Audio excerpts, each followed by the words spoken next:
del colectivo Rañintuleufu y un colectivo mapu feminista, podríamos decir, ¿sí? Sí. Pero me gustaría, Daniela, que te presentaras tú un poco más, qué es lo que haces, a qué te dedicas.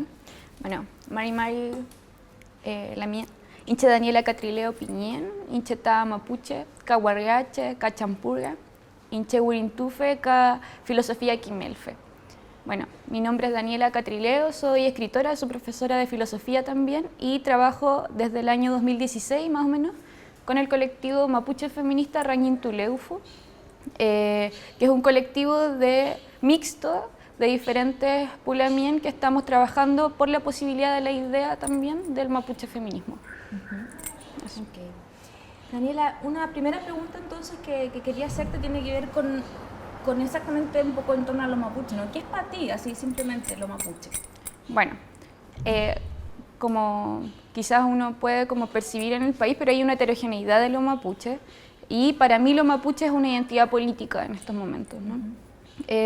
Tiene que ver con mi idea sobre una memoria común que se va jugando en el plano de lo histórico y de lo que se ha podido invisibilizar aquella memoria en ciertos cuerpos y que se reconoce como hijo de una diáspora que se establece en diferentes lugares desde la ida, digamos, del territorio histórico de Gualmapu y que va conformando estos cuerpos como comunitarios a partir también de ese viaje.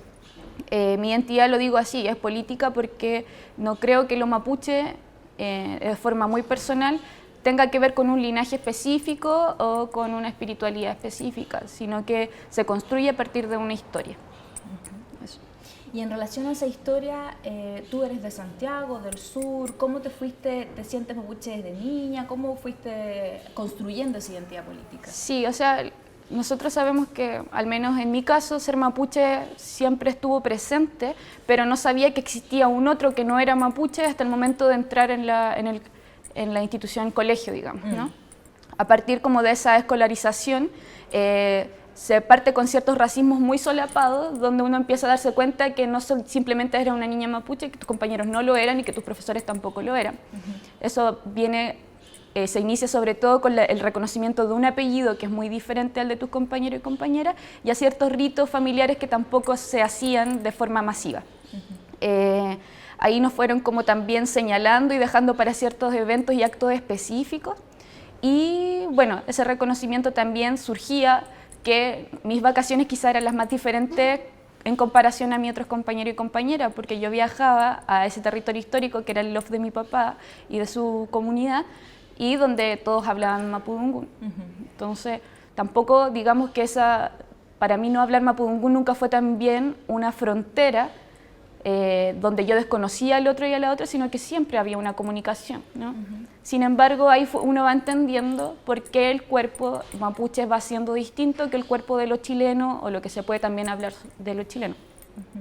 Y te vas reconociendo también, a medida que fui creciendo, sobre lo político, porque todavía existe una relación de poder, ¿no? Jerárquica entre ciertos cuerpos. Hay cuerpos que no importan y eso lo podemos ir viendo constantemente a través de lo que va sucediendo con el pueblo mapuche, y porque existe un proyecto político también que creo que tiene que construir esa mayoría dentro del pueblo para lograr los objetivos que se tienen, que obviamente son el de autonomía, de reconocimiento y la devolución de las tierras. Y cuéntanos un poquito más del colectivo. ¿Cómo es un poco la historia de este colectivo? Suena también algo como bastante inédito, ¿no? Esta relación entre feminismo y el mundo mapuche, entendiendo que, al menos desde lo que yo sé, hasta hace no poco, si bien existían mujeres mapuche que se reconocían feministas, yo no había identificado hasta hace muy poco un colectivo que se asumiera como feminista y mapuche, ¿no? ¿Qué implica eso? ¿Cuál es la historia de ese colectivo? ¿Qué tensiones puede eso generar en el mundo mapuche o no? ¿Cómo lo ves? Sí, yo creo que hay hartas tensiones y eso es algo que prima también dentro de nuestro colectivo. Como decía en un comienzo, parte del año 2016, parte también con una entrevista previa que hace Ángel Valderrama Cayumán sobre la escritura, la poesía y la posibilidad también de un feminismo mapuche. Me la hace específicamente a mí en el ámbito literario, pero en una conversación, por lo tanto empiezan a surgir temáticas que nos interesaban a ambas. Dentro de esa como genealogía de esta entrevista y el devenir que tomó como esa conversación, decidió conformar un colectivo con las personas que nosotras, o sujetas políticas dentro del mundo mapuche, que consideramos que pudiesen estar pensando algo similar. Entonces, el colectivo lo compuso hasta ese momento Daniela Millaleo, Doris Quiñimil, Ángel Valderrama Cayumán y yo.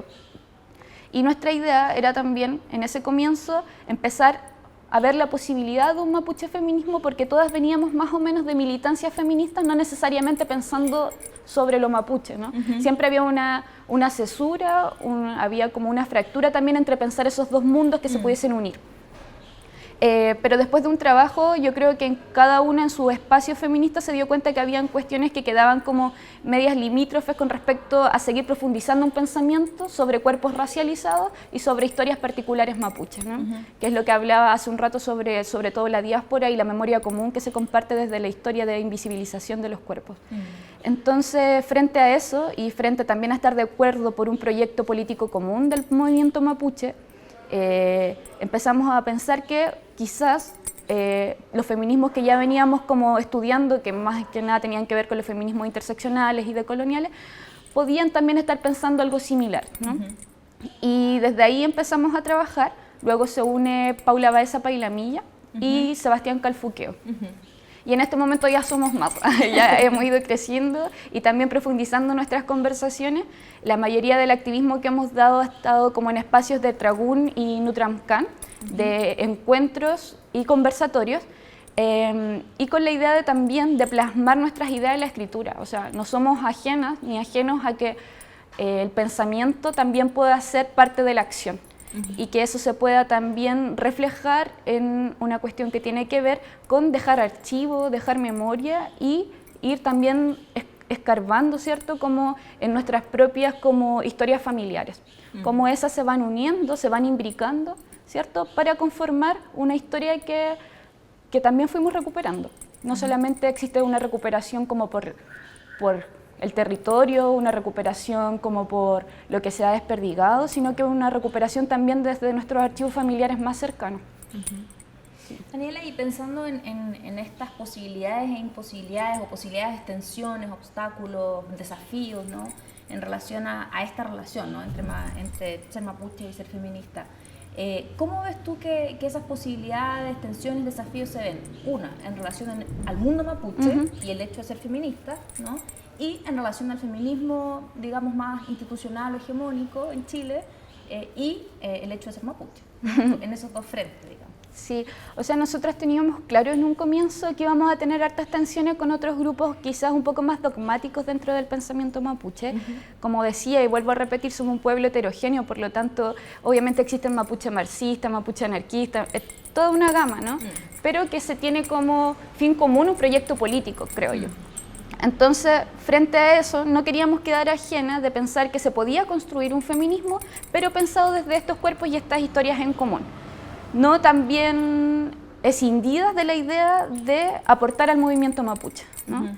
Entonces, por eso también se planteó esta idea de llamarnos mapuche feministas y no directamente feminismo mapuche ni nada que tenía que ver con eso.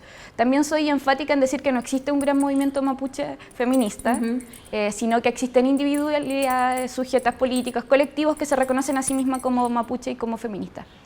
Pero dentro de ahí pongo como este gran pero en el sentido de que muchos colectivos, que a pesar de que no se definan a sí mismos como feministas, sí tienen varias ideas recogidas de feminismo que son más hegemónicos incluso, que quizás no han profundizado un poco también en esos términos que nosotras venimos pensando hace un rato y tratando de ponerlo también en la conversación, ¿no?, que son las cuestiones que nos interesan. Entonces ahí se refleja la tensión, ¿no?, como necesariamente las cosas que nos interesan a nosotras plasmar, que son la escritura, que es el pensamiento y que también es las ganas de poder construir y aportar a un proyecto político, muchas veces se ven truncados con la idea como identitaria fija de pensar que hay una manera de ser mapuche. Para nosotros no existe una manera, sabemos y estamos seguras que nuestra identidad también es política y esa es nuestra lucha por algo que es mucho más fuerte en estos momentos que sentimos que otras discusiones que se dan y que es como seguimos nosotras aportando desde nuestra visión para que hagamos una unidad y que sea como mucho más fuerte. Y esa unidad yo creo que sí se puede ver relacionada y articulada con otros pueblos. Y justamente son esos otros pueblos que nos interesa también como tender un diálogo, una conversación profunda para ver cuáles son las opresiones en común que podemos estar viviendo y cómo a partir de esas opresiones también construimos un espacio de lucha común. Y obviamente, estamos muy de acuerdo con que existan mujeres mapuche que no se reconozcan a sí mismas como feministas. Hay un montón y van a decir muchas veces incluso cosas muy peyorativas en cuanto al feminismo, pero es porque también sabemos que ciertos feminismos han sido sumamente racistas con ciertas mujeres del pueblo mapuche y porque también se ha muchas veces intentado imponer una idea por sobre las ideas políticas del mismo movimiento. Entonces también somos muy cuidadosos al decir que si nosotras nos reconocemos como feministas, no necesariamente esperamos ir convenciendo a las lamien para que ellas también lo sean, sino que estamos tanteando la posibilidad y porque está en construcción esto también, ¿no? A pesar de que llevamos un tiempo trabajando, la construcción tiene que ir viendo como un porvenir, pero también muy anclada como en este pasado, en esta memoria, de ir pensando estas posibilidades políticas. Con respecto a lo último que enfatizabas con la diferencia de los feminismos más institucionales, bueno, creo que va más o menos por lo mismo, o sea, tenemos claridad más o menos de la historia, cómo se ha construido el feminismo en Chile, de cuál ha sido la mirada que ha tenido y de cuánto desde Occidente también ha podido recoger para construir su propio espacio, que finalmente muchos tienden a ser elitarios y, bueno, vienen como de personas con ciertos privilegios también que nosotras quizás no tuvimos las mismas posibilidades, pero las fuimos tanteando en el camino. Frente a eso, obviamente existe una gran diferencia entre los feminismos institucionales y los que se han ido construyendo como feminismos populares, feminismos que están a la orden también como de los espacios universitarios, etc. Simplemente que esos feminismos institucionales obviamente han abogado por ciertos cuerpos y no por otros. Daniela, en tu presentación yo no entiendo mapudungun, lo he escuchado, pero no lo entiendo. Escuché la palabra champurria, ¿sí? ¿Qué quiere decir eso en relación a esta conversación política que estamos teniendo? Bueno, lo champurria es un término de choque identitario que refleja lo mapuche mezclado con otra cosa, ¿no? Con otra identidad o con un flujo identitario. Entonces nosotras como colectivo también nos identificamos como mapuche, pero también como champurria porque creemos, no es la manera peyorativa con que mucho tiempo se le asignó a esa categoría. ¿Puedes decir qué significa? Sí, bueno, champurria es mezclar, básicamente es eso, es una palabra que la trajeron desde la colonización, pero que dentro del mundo mapuche se empezó a hacer mucho más visible y que tenía que ver al principio con la mezcla de un líquido con otro, ¿no? Desde ahí fue cambiando hasta que se empezó a determinar como una categoría identitaria para aquellos que no necesariamente eran mapuches puros, ¿no? Entonces, es un término que se ha utilizado a lo largo de la historia mapuche como para ofenderte o tratarte de una manera peyorativa porque no tienes esa pureza de lo mapuche. Sin embargo, nosotros recogemos eso y de hace un tiempo se viene recogiendo no solo por nosotras, sino que por otros cuerpos mapuche también que se sienten identificados con esta palabra, sobre todo hijas de la diáspora, ¿no? Y que la retomamos para afirmarnos también como champurria, para decir que también nos habitan otras identidades y que también son necesarias para poder reflexionar sobre el término de pureza. Que también es interesante cuando tú me preguntabas al comienzo sobre qué es ser lo mapuche. Bueno, hay espacios mapuche que obviamente son un poco más dogmáticos en esta heterogeneidad y que plantean los términos de pureza aún, ¿no? Para nosotras eso no es, o sea, no es determinante, ¿no? Porque la pureza en tanto a raza no existe, o sea, está determinado por construcciones sociales, por construcciones culturales, etc. Entonces, estos linajes ya vienen intercalándose uno a uno a través de toda la historia. La idea de pureza es una idea muy fija que tiende también a ver al otro siempre desde una otra edad en relaciones de poder jerárquicas.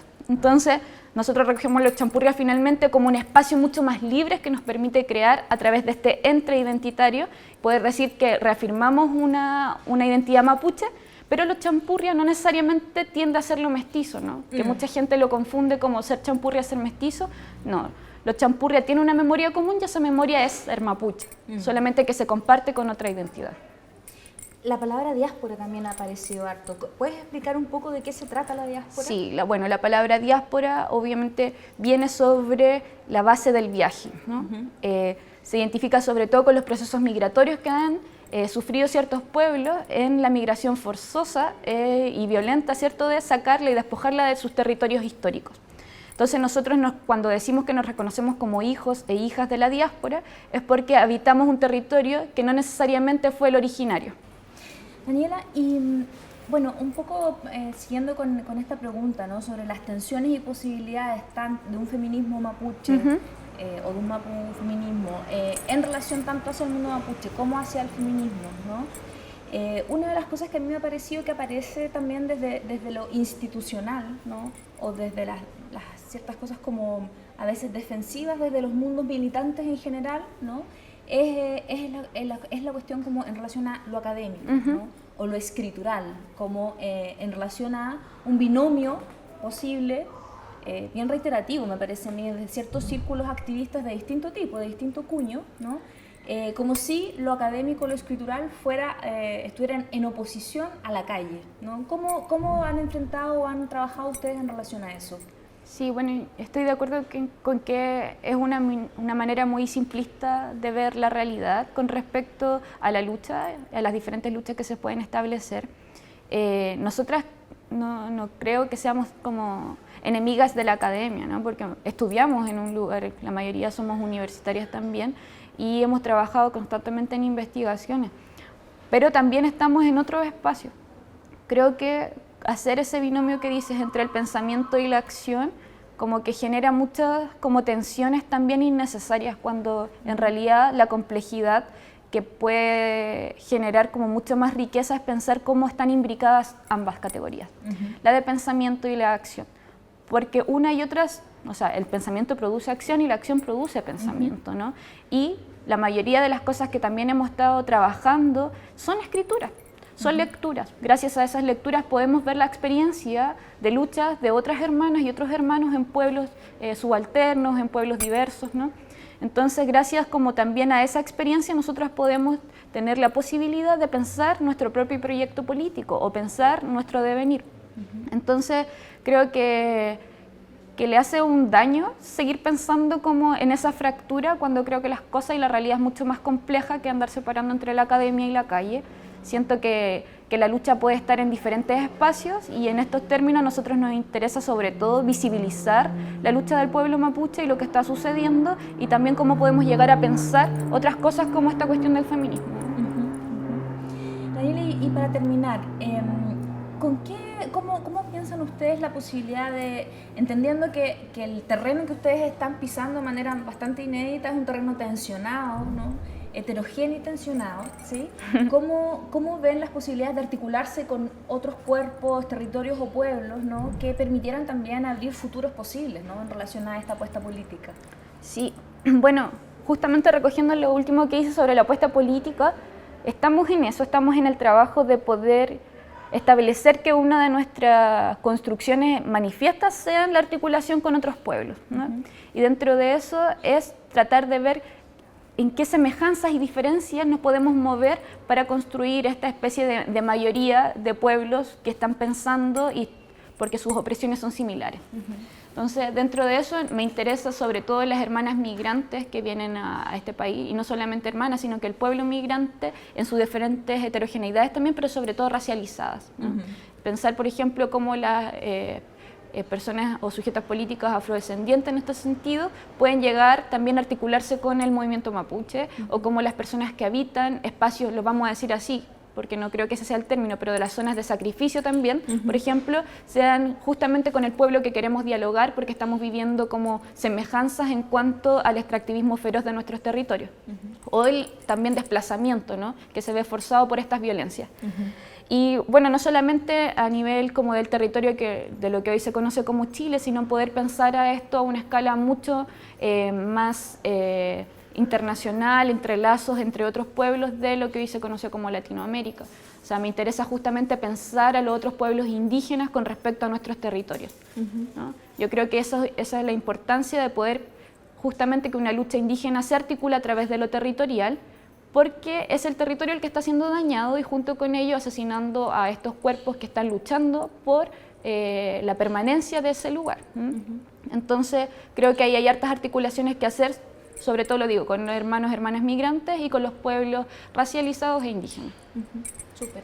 Gracias, Daniela, por tu tiempo y por la Mañu. conversación.